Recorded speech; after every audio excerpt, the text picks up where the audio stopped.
Hi, today I have a message called Equip Them. Before I give you the short version, I have this image of I'm a reporter coming to you from the scene of large, loud, clamoring, ridiculously crazy fear. And I think it's just the next layer that's uncovered. It's the next layer of the self concept. And I can see by now that when it gets uncovered, it is what I believe to be myself as opposed to someone else, or what I believe you to be as opposed to me.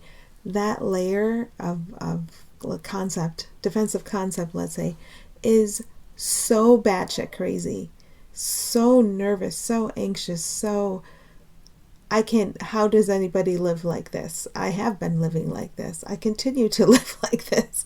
But when the next layer gets revealed to me, it's so crazy. It's so crazy. So it's easy to see, well, yes, of course, this has to go.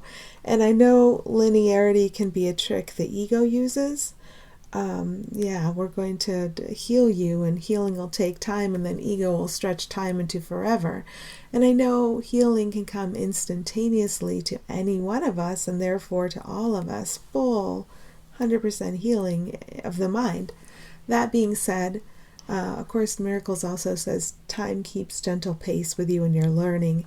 And this is how I've been experiencing it lately. I get over one wave of washing something clean, and then the next thing seems to arise into my field of vision, and then I can see, oh my goodness, I have been living from this and with this and seeing it in everyone and everything, and it's 100% crazy. Why would I have done that? I can't believe it. So I react to it first, obviously. Then when I'm done reacting, because there's still something left here to be reactive, then I understand this has got to go.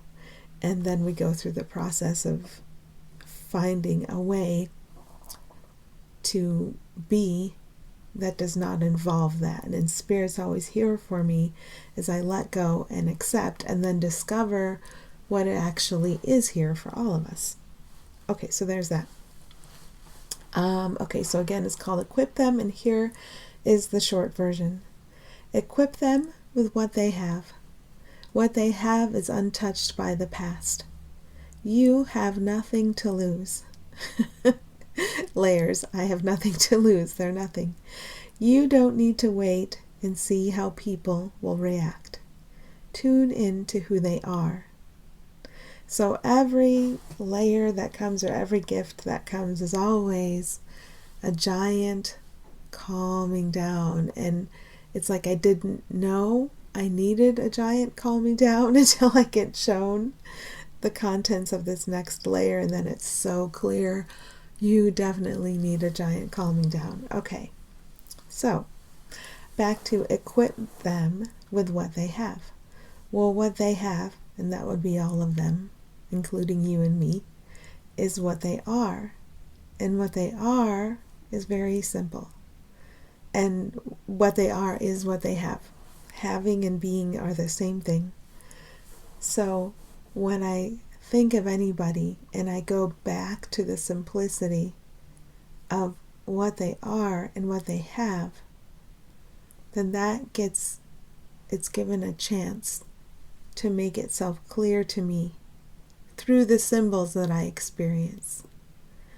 So through the symbols that I experience in the world of time and space that I'm kind of locked into right now, it can be made clear to me that what everybody has is what everybody is, and what everybody is benign. And if I just take that extra moment to remember, and what am I focusing on today when I pause to remember the lesson from A Course in Miracles? It might be 345. I offer only miracles today, for I would have them be returned to me. So basically, I look at you and I see what you have and are, and then I can look at me and see what I have and what I am. And focusing on that, I can dedicate the whole situation of what I would call the world to peace and truth and sanity. And then let the symbols of the world, whatever we're experiencing, seeing, perceiving, take whatever shape they're going to take to show us all both what we have and what we are. To allow everything to become gentle. To allow threat to drain out of everything. And everyone, there is no one who doesn't have that power. Everyone has the power to allow threat to drain out of everything. And the power to allow threat to drain out of everything is shared. So taking a moment, looking at this, looking at the reality of this, oh my goodness, that's so calming. And then when I look out at the world and the reactivity I'm used to and the bouncing off of and the craziness, like I have to come back to this space. I offer only miracles today, for I would have them be returned to me, because that's sanity. So I really do need to look at you or anyone or me and see sanity, see a reason to, what do I want to say? Step forward, take the next step. The reason is the reality of our shared sanity. And so this is not hopeless. And what is the next step we're going to take? Nobody knows. But that's okay. Because Spirit is here and Spirit choreographs the next step. So it's like we dance together and nobody knows the dance ahead of time. But faith and Spirit directs the dance. And it happens. Okay. Let's see. Equip them with what they have. And I can make that primary in my awareness of what you are. What you have is, I'm going to have to ignore time and space here for a moment if my symbols aren't directly telling me what you have.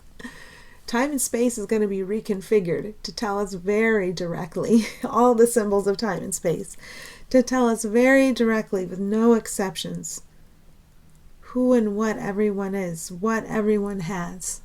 We allow the reconfiguration of the symbols of time and space to point very directly, with no exceptions, to what everyone is and what everyone has, and the power we all share together.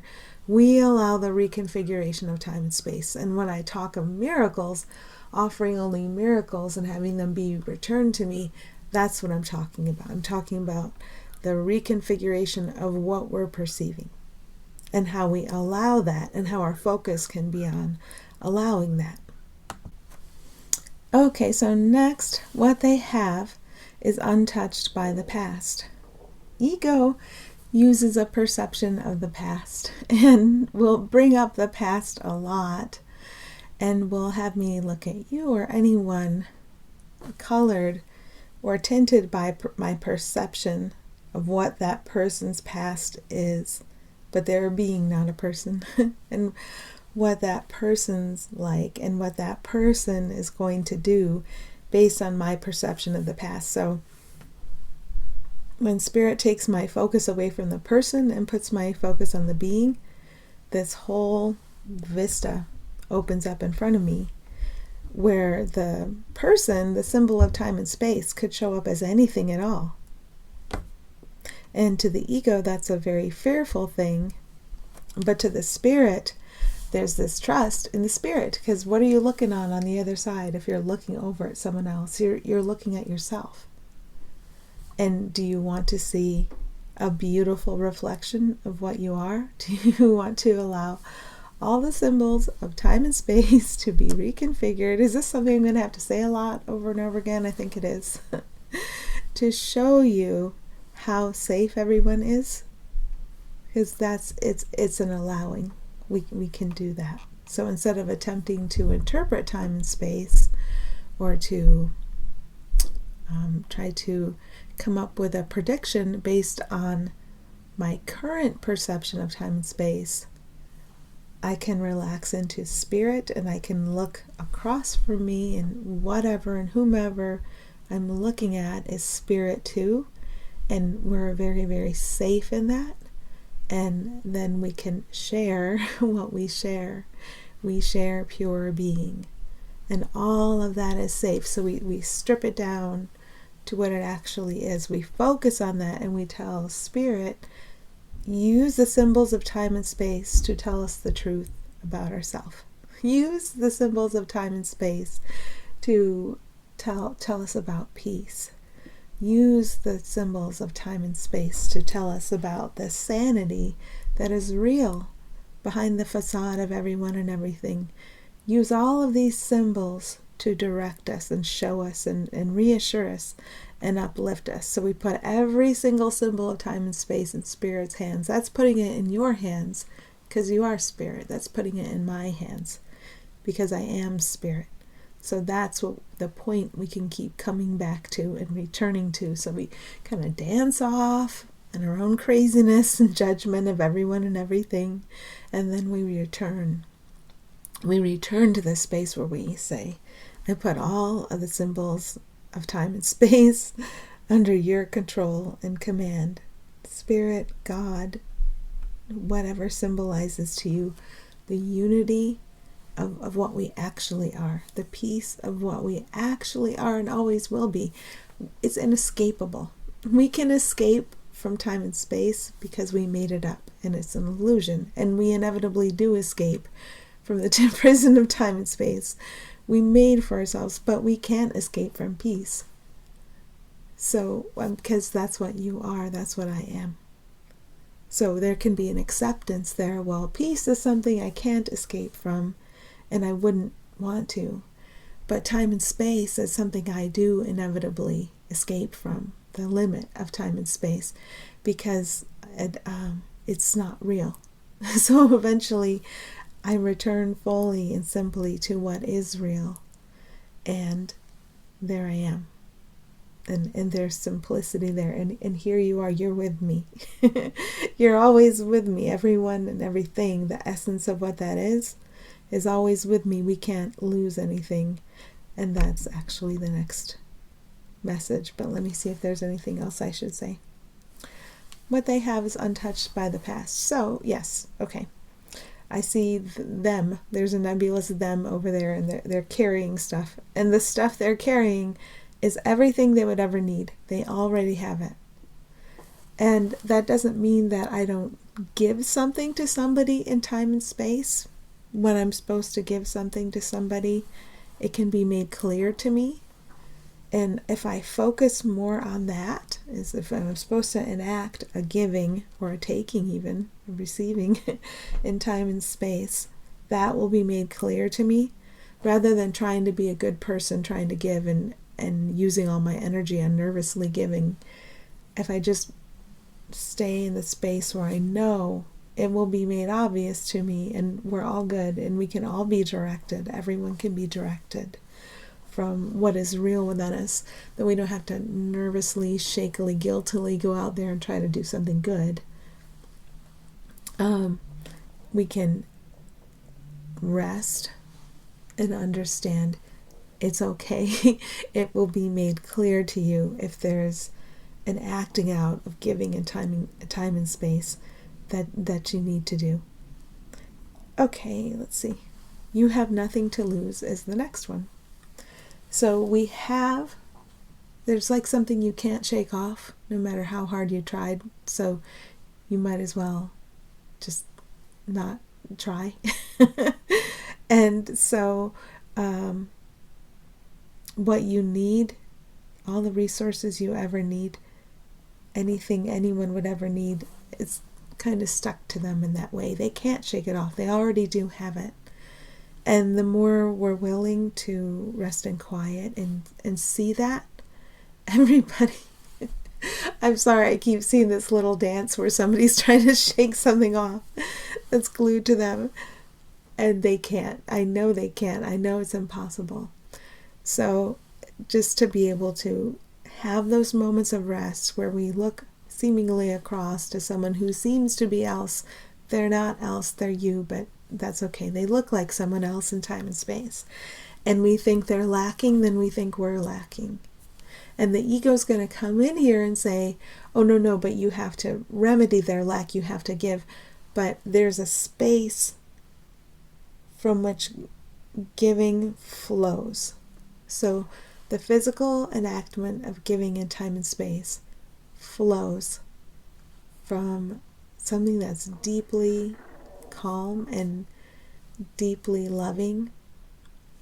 And it's okay to use time to learn to rest here.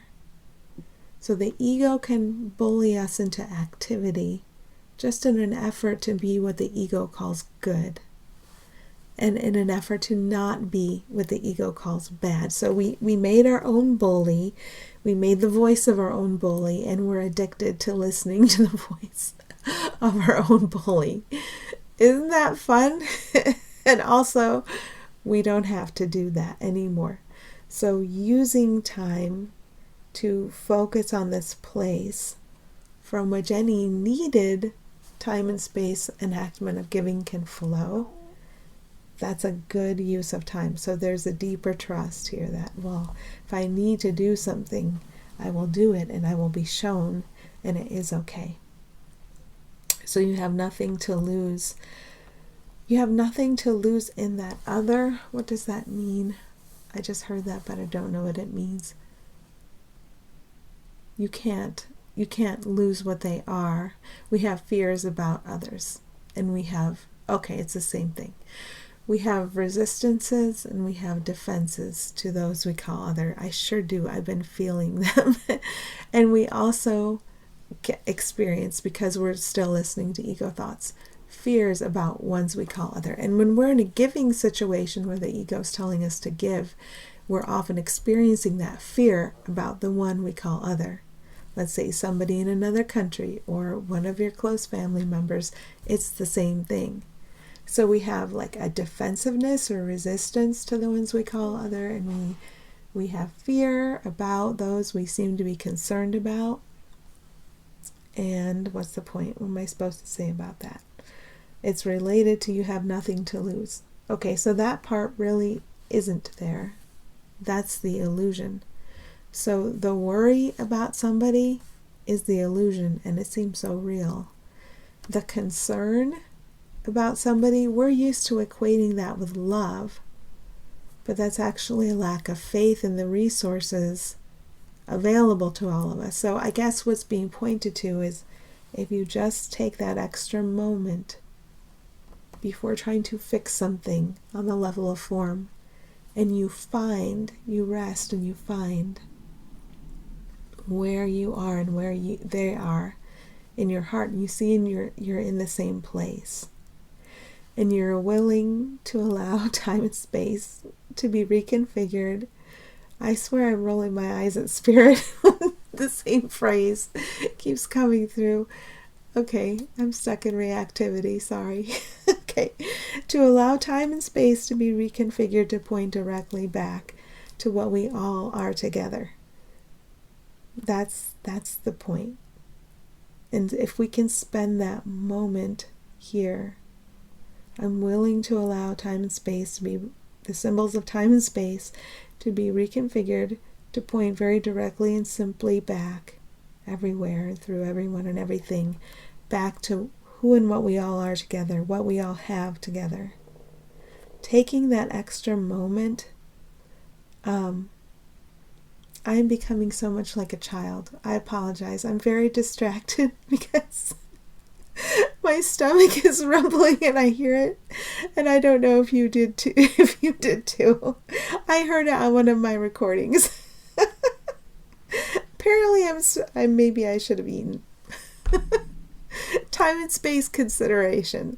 It seems like I'm very locked in and listening to spirit. This happens a lot lately, and then I cannot I cannot stop myself from admitting that I have a very time and space related concern. But I think this is part of it. It's okay to bring it up and expose it, because it's just stuff.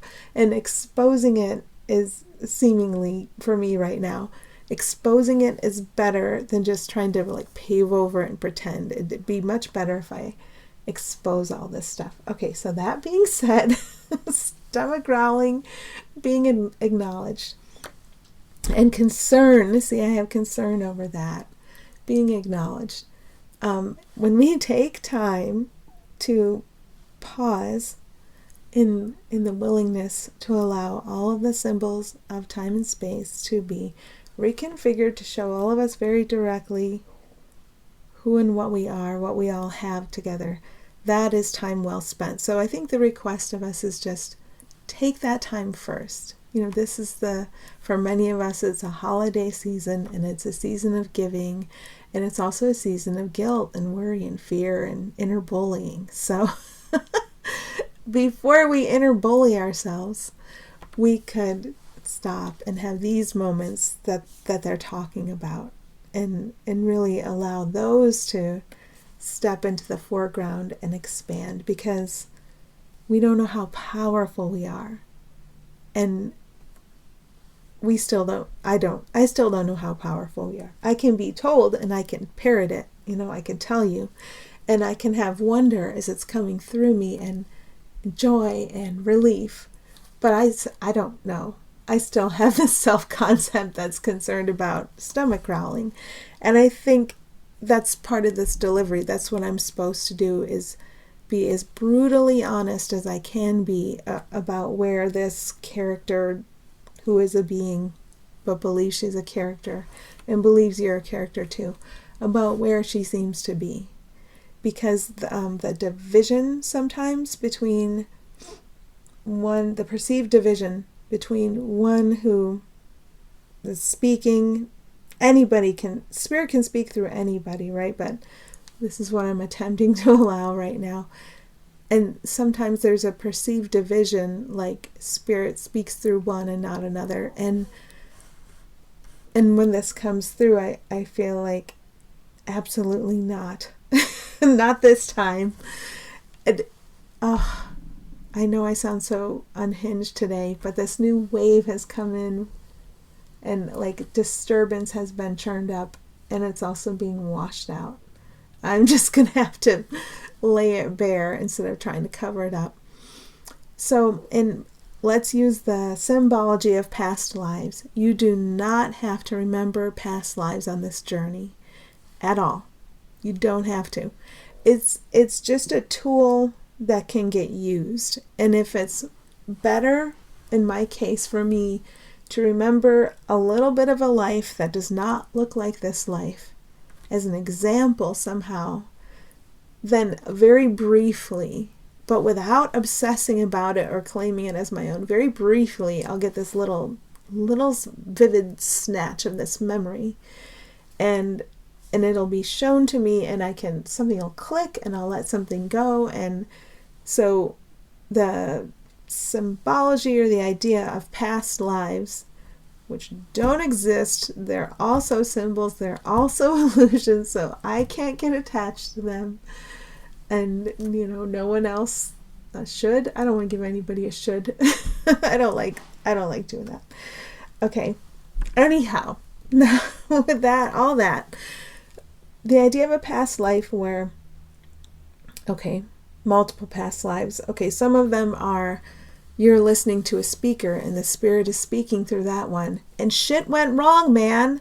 Shit went wrong because we listened to that speaker and we thought they were above us, and we fucking followed them, and shit went wrong. And then this determination comes into you where I am absolutely effing not. We're not doing that again. Do you hear me? We are not doing that again. Now flip to the life. I feel emotional about this, excuse me, where you were I just want to use every expletive in the world, the effing GD speaker, and you had spirit pouring through you, but it got effing twisted. It just, how many times did it get twisted? And this time I just feel so much, when you just feel the power coursing through you and you're like, I can't trust it. It went wrong. Something came in and it effed it up, and it's going to happen again. I can't trust it. So here's where we learn to trust the power that we all are by effing sharing it from second one. Share it. Do not allow yourself to believe you are the sole possessor of a power. Oh, please. Or it will get used against you in your own hallucination of how terrible you are. Oh no. And we don't want this for anybody who's showing up as a character in our dream, who seems to be in that position now, that they got power and they misused it. Please. I shouldn't be pleading with anybody. I must be pleading with myself. Okay, so take all the edge off of that because I'm overexcited. I need to calm down. But I don't care. I'll just let it come through how it comes through. If it looks like somebody has misused their power, just go to the simplicity of who they are right now, because that's who they are. Okay? The misusing of the power is our hallucination. And as that power rose up in me and I was labeling myself as too emotional, it subsided again. But this is what I'm afraid of allowing this power. But what I don't understand, because of all these seeming past memories that come in where shit went wrong, man. It was not good. Okay, I could sit here and cry all day about that and not know why I'm crying. Or I could just straighten up and fly right. Okay, so if you see, let's use world leaders as our poster children. You think that they have to, by definition, abuse power. I don't care. I don't care. Don't look at their personhood. Don't look at their past. Look at who they are now, because that's you. And the simplicity of that is so quick and so powerful. And allow every symbol in their lives to point to who and what they truly are, because that's safest for all of us. And if you allow that in their life or in anyone's life, you allow that in your life. And we don't get it. We don't get that we have that power. And we didn't get it back then. Which is not true. Oh gosh, in the sense that the past doesn't truly exist. But the symbols I'm perceiving are going to get used to bring me out of this sense of limitation I imposed upon myself. So, I don't even know where to go with it next. We can allow it all to be swept clean. We don't have anything to lose. And we're safe, and we're given everything we need to get through this, to get through not outer things, the sense of limitation we have imposed upon ourselves. And if you believe that you were a person who either listened to the one who seemed to have more spiritual power and things got messed up, or were the one who seemed to have more power and people listened to you and things got messed up, then of course you're going to have all this defensiveness in place. Like, I can't allow what we truly are to speak through all of us for the potential of something to go wrong. But there's something here that wasn't there before. The something here now is the awareness of how gentle true power is, and how power over is just my own hallucination playing out that I'm looking at, and it's not real, and how power with is actually very safe and available to all of us right now. I'm embarrassed that I got emotional. I apparently just have to have verbal diarrhea and admit it. If anything's distracting me from what's coming through, I'm just supposed to say it, which I find personally embarrassing, but so be it. Okay? So moving to the next one. Oh, that's perfect. You don't need to wait and see how people will react. Why am I embarrassed? Because I'm envisioning somebody listening to this recording and reacting to it in a way I would call negative. And I'm seeing the piece of paper being crumpled up and thrown in the garbage. Like, we're done with that. And I don't know how to be done with that, but apparently I'm going to be shown. So you don't need to wait and see how people will react. that is perfectly placed, first of all. Like, I received the outline of this yesterday, so I'm appreciating how perfectly placed that statement was to bring me back to myself, because everyone is a being, and I can either hang around reacting to persons, which apparently I've had plenty of experience with, lifetimes of it, right? Or I can start anew in this moment. And every moment is a moment to start anew. When I find myself in reaction to a person, and I have been in reaction to a person, there is a spiritual teacher who has come to mind that I find myself adversarial towards. And apparently I hadn't acknowledged that before, and it's come up very strongly. I just feel such a deep resistance. Well, when I can see today how I'm deeply resistant to allow the power we are to arise and communicate and flow, then I can see, okay, any apparent resistance to a person, that's just their facade, is the resistance to the being made apparent and flowing forth. So my ego could find reasons all day to focus on a person and criticize the person, but when I look toward the being, there's the power we all are. The being of this one is the being of all of us. There's the power we all are.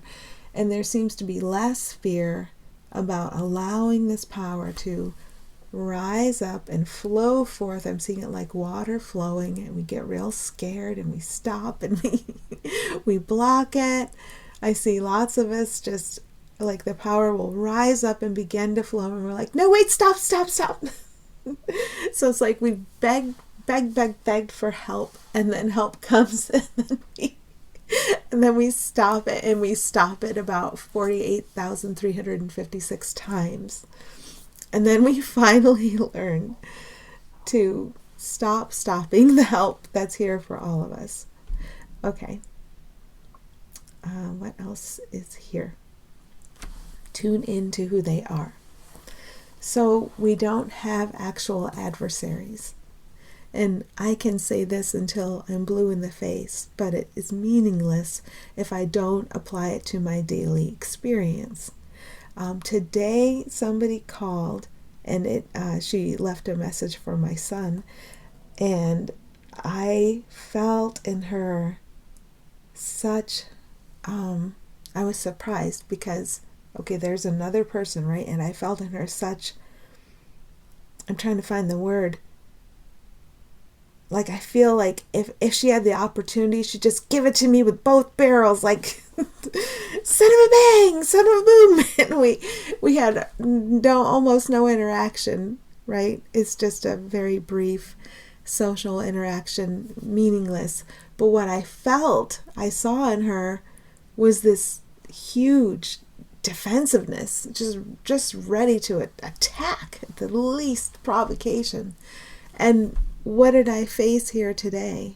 Huge resistance. So there's the mirror. I can either see the mirror of my huge resistance in someone, or I can look deeper past that and see, oh, it's just shared power. Shared power is gentle, it's benign, it's safe, and we can allow it to be flow. Sorry. It is already shared. Everyone already has it. It's so much safer than we think it is. It's not coming. Is this what the message was about yesterday? They're coming to remember you. So the help we've asked for, we're scared shitless of this help, but we're also facing our fear about it, and now we're allowing it to come. So one of the ways we allow it to come, tune into who they are, and don't let anyone escape you. If you're misperceiving them, if you have the least criticism of them, remember that who they are is right here behind the defensive facade that I am holding up. Okay, so I experienced her not as a being. I experienced the defensive facade that I was holding up. And I know my own game now. I know what I'm up to, right? And now this message is so long. I'm sorry. I hope this childishness will wash away. Okay. I'm almost done. I'm just really reactive to the idea that it's gone over 30 minutes. All right, let's reset. The defensive facade that I shoot up in front of me is the any edge I would experience in someone I call other. And we're totally used to thinking of it as it belongs to them. They have a problem. Oh, I talked to this lady today and oh, she was so grumpy. No, that's not it. And behind the facade is the being. So we can always look toward who they are. It's very simple. It's very safe. And it is this power we all share. So I guess now is our time to get acclimated to it and to accept it and to know it's very quiet and very peaceful. Quiet power, peaceful power, not the power of war. And to learn to rest in this power and to learn to allow it to make itself evident through everyone and everything, and not to make any exceptions about that. Okay. Yay, I'm done. Okay. Have a beautiful day and happy healing.